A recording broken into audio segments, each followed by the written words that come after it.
নমস্কার। আমরা জুলাই মাসের রাশিফলটা একবার দেখে নেব।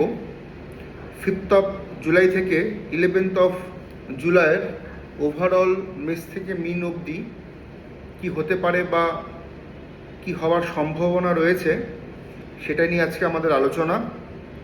রাশিফল বলার পূর্বে একটি বিশেষ কথা আপনাদেরকে বলে রাখতে চাই। রাশিফল কখনোই কোনো জাতক বা জাতিকার ক্ষেত্রে ডেপথ অ্যানালাইসিস বা ডেপথ বিচার নয়। ডেপথ বিচার করার জন্য, এক্স্যাক্ট পিন পয়েন্ট বিচার করার জন্য প্রত্যেকের জন্মকুণ্ডলী শেষ কথা বলবে। মেষ রাশির ক্ষেত্রে সপ্তাহটা ভালো, অর্থনৈতিক উন্নতি, শ্রীবৃদ্ধি ঘটবে, পারিবারিক দিক থেকে আপনি হেল্প পাবেন, দুশ্চিন্তা কমবে। শরীর স্বাস্থ্যের দিকটা একটু সতর্ক, একটু সচেতনের প্রয়োজনীয়তা রয়েছে। যারা মেষ রাশি রয়েছেন, আপনাদের মধ্যে যাদের বয়স 18 থেকে 26 বছরের মধ্যে, তারা রিলেশন নিয়ে সমস্যায় পড়তে পারেন। সেখানে কিছুটা সমস্যা আসতে পারে, আসার সম্ভাবনাটাই প্রবল, সেই বিষয়ে একটু কনসিয়াস থাকবেন। যারা 52 থেকে 68 বছর বয়সের মধ্যে রয়েছেন, তাদের শরীর স্বাস্থ্যের দিকটা একটু নড়বড়, একটু ডিস্টার্ব হতে পারে। এই সপ্তাহে কোনো ইনভেস্টমেন্ট করার জন্য সপ্তাহটা ভালো, তবে হ্যাঁ, পূর্ণ প্ল্যানিং এবং আপনার নলেজ থাকলে তবেই আপনি ইনভেস্টমেন্টটা করবেন। বৃষ রাশি ভালো সপ্তাহ, বিশেষ করে যারা চাকরি করছেন, আপনি সরকারি চাকরি করছেন, আপনি বেসরকারি চাকরি করছেন, প্রমোশনের জন্য, পোস্টিংয়ের জন্য ভালো সপ্তাহ। উদ্যোগী হন, পজিটিভ রেসপন্স পাবেন বলে আমার মনে হচ্ছে। এডুকেশন ভালো হচ্ছে। দাম্পত্য কলহ বা প্রেমের সম্পর্ক এই সপ্তাহে কিন্তু অনেকটা বেটার হতে পারে, বেটার হবার জায়গাতে যেতে পারে বৃষ রাশির ক্ষেত্রে। বৃষ রাশির এই সপ্তাহে কিন্তু সপ্তাহের শেষ দিকে আপনাদের আর্থিক বা অর্থনৈতিক কিছু চিন্তা বা হঠাৎ করে বড় রকমের কোনো খরচ হওয়ার কিন্তু সম্ভাবনা রয়েছে যখন আপনি বৃষ রাশির জাতক কিংবা জাতিকা। এবার মিথুন রাশিটা আমরা একটু দেখে নিই। মিথুন রাশির ক্ষেত্রে, মিথুন রাশির যারা জাতক জাতিকা রয়েছেন, দাম্পত্য কলহ বাড়বে, দাম্পত্য কলহ বৃদ্ধি হবে, ভুল বোঝাবুঝি সম্পর্কে এগুলো বৃদ্ধি হতে লক্ষ্য করা যাচ্ছে। সম্পর্কে ভুল বোঝাবুঝির যে প্রবণতা, সেই প্রবণতাটা বৃদ্ধি হচ্ছে মিথুন রাশির। প্রতিযোগিতামূলক পরীক্ষা থেকে থাকলে শুভ। দায়িত্বপূর্ণ কাজে অনেকটাই যোগ্যতার পরিচয় দিতে পারবেন। সপ্তাহের মধ্যভাগ যথেষ্ট ভালো যারা ব্যবসা করছেন তাদের নিরিখে। মিথুন রাশির কর্কট রাশি, কর্কট রাশির যারা জাতক জাতিকা রয়েছেন তাদের জন্য এই সপ্তাহে প্রাপ্তিযোগ রয়েছে। যারা অনেক চেষ্টা করছেন কিন্তু এন্ডে গিয়ে, লাস্টে গিয়ে আপনাদের কাজগুলো পণ্ড হয়ে যাচ্ছে, কাজ কোনো মতে হচ্ছে না, বা সেখানে একটা ব্যর্থতা রয়েছে, বা সেখানে একটা বাধা রয়েছে, সেই জায়গাতে দাঁড়িয়ে আমাদের কর্কটের ছেলেমেয়েরা কিন্তু ভালো করতে পারবে, উন্নতি করতে পারবে।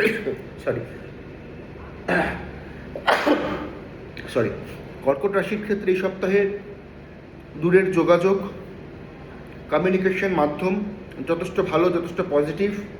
অংশীদারি ব্যবসা যারা করছেন তাদের ক্ষেত্রেও ভালো যাবে বলে আমার মনে হচ্ছে। সিংহ রাশির ক্ষেত্রে একটু দেখে নিই। সিংহ রাশির ক্ষেত্রে, সিংহ রাশির যারা জাতক জাতিকা রয়েছেন এই সপ্তাহে তাদের জন্য উল্লেখযোগ্য শুভ। সম্পর্ক ভালো হচ্ছে। আপনি আপনার কর্মক্ষেত্রে অনেকটা আপনি ব্যালেন্স করতে পারবেন। এডুকেশন ভালো, যারা বেকার রয়েছেন তাদের কর্মের যোগ রয়েছে। প্রতিযোগিতামূলক পরীক্ষা থেকে থাকলে শুভ। কন্যা রাশি, সম্পর্ক নিয়ে সমস্যা, টানাপোড়েন থাকবে। অহেতুক কিছু অ্যাগ্রেসিভ নেচার বা অহেতুক কিছু হঠকারীর সিদ্ধান্ত আপনার কর্মক্ষেত্রে আপনাকে সমস্যায় ফেলতে পারে যখন আপনি কন্যা রাশির জাতক কিংবা জাতিকা। এই বিষয়ে আপনাকে নজর রাখতে হবে, এই বিষয়ে আপনাকে কনসিয়াস থাকতে হবে। অর্থ খরচ বেশি, অর্থ নষ্টের প্রবণতা বেশি লক্ষ্য করা যাচ্ছে আমাদের কন্যা রাশির ক্ষেত্রে। এবার আমরা তুলা রাশিটা দেখে নেব। তুলা রাশির ক্ষেত্রে, তুলা রাশির যারা জাতক জাতিকা রয়েছেন প্রতিযোগিতামূলক পরীক্ষা থেকে থাকলে ভালো, শুভ। আটকে থাকা কর্ম উদ্ধার হবে। আর্থিক ভাগ্য, আর্থিক উন্নতি, আর্থিক প্রোগ্রেস ঘটবে, ডেফিনেটলি ঘটবে। সম্পর্ক ভালো হচ্ছে, ছোটোখাটো ভ্রমণেরও যোগ রয়েছে তুলার। বৃশ্চিক রাশির ক্ষেত্রে সপ্তাহটা ভালো নয়, চোট আঘাতের যোগ আছে, সাবধানতা অবলম্বন করে চলবেন। প্রপার্টি নিয়ে কিছু ভোগান্তি হতে পারে, কিছু দুশ্চিন্তা হতে পারে। পুরনো কিছু ইনভেস্টমেন্ট করে আছেন, ভুল ইনভেস্টমেন্ট করে আছেন, সেটা রিটার্ন বাজে হতে পারে। যারা সেল প্রফেশনের সাথে যুক্ত হয়ে রয়েছেন বৃশ্চিক রাশির, তাদের জন্য অনেকটা চাপের এই সপ্তাহ। ধনুরাশি, শরীর ভালো নয়, শরীরের দিকে নজর রাখুন। মেডিকেল কিছু অস্থিরতার ইন্ডিকেশন থাকলে আপনি ডাক্তারবাবুদের পরামর্শ গ্রহণ করুন, ইগনোর করবেন না। সন্তান নিয়ে চিন্তিত, দুশ্চিন্তা করার কানেকশনস রয়েছে। ধনুরাশির কাছের লোকদের দ্বারা প্রতারিত হতে পারেন। সন্তানকে নিয়ে গভীর উদ্বেগ আপনার বৃদ্ধি হতে পারে। দাম্পত্য কলহ বৃদ্ধি এই সপ্তাহে। মকর রাশি, প্রতিযোগিতামূলক পরীক্ষা থেকে থাকলে শুভ হচ্ছে মকর রাশির জাতক জাতিকাদের ক্ষেত্রে। ব্যবসায় ভালো উন্নতি হচ্ছে, তবে সপ্তাহের মধ্যভাগের পর থেকে আপনি বুধবার বৃহস্পতিবার নাগাদ আপনি ধরে রাখতে পারেন। আর্থিক চাপ সপ্তাহের শেষ ভাগে অনেকটা কিন্তু কমবে, আর্থিক চাপ অনেকটাই কমবে মকরের। তবে মকর রাশির কিন্তু শনির বক্রতা জন্য সমস্যা কিন্তু বাড়তে চলছে আগামী 6 মাস, জুলাই লাস্টের থেকে। ওই বিষয়ে একটু কনসিয়াস থাকবেন এবং ভালো জ্যোতিষ পরামর্শ গ্রহণ করবেন। কুম্ভ রাশি, ছোটোখাটো ভ্রমণের যোগ রয়েছে, ব্যবসায় উন্নতি ডেভেলপমেন্ট ঘটবে, চাকরির ক্ষেত্রে প্রমোশনের সম্ভাবনা রয়েছে, বাড়ির পরিবেশ ভালো থাকবে। তাই মাঝে মধ্যে হাজব্যান্ড ওয়াইফের রিলেশন ল্যাক করতে পারে, পাউসের স্বাস্থ্য নিয়ে আপনি চিন্তিত হতে পারেন। মীন রাশি, পারিবারিক সম্পর্ক ভালো নয়, দাম্পত্য কলহ বৃদ্ধি, আর্থিক কিছুটা চাপ আপনার অ্যারাইজ হতে পারে, আর্থিক কিছুটা সমস্যা আপনার অ্যারাইজ হতে পারে। শরীরের দিকে আপনাকে নজর রাখতে হবে, বিশেষ করে হাড়ের যন্ত্রণা যাদের রয়েছে তাদের ক্ষেত্রে সেই প্রবণতাটা বৃদ্ধি হতে পারে, সেই বিষয়ে আপনাকে নজর রাখতে হবে। মীন রাশির ক্ষেত্রে এডুকেশনের জায়গাতে আপনাকে বাড়তি কনসিয়াস থাকতে হবে। শনির প্রভাব রয়েছে, অলসতা কিন্তু বৃদ্ধি হচ্ছে মীন রাশির জাতক জাতিকাদের ক্ষেত্রে। ভালো লাগলে লাইক, শেয়ার এবং কমেন্ট করতে ভুলবেন না। আপনি ইউটিউব থেকে দেখলে ইউটিউবকে সাবস্ক্রাইব করুন, পেজ থেকে দেখলে পেজকে ফলো করুন। নমস্কার।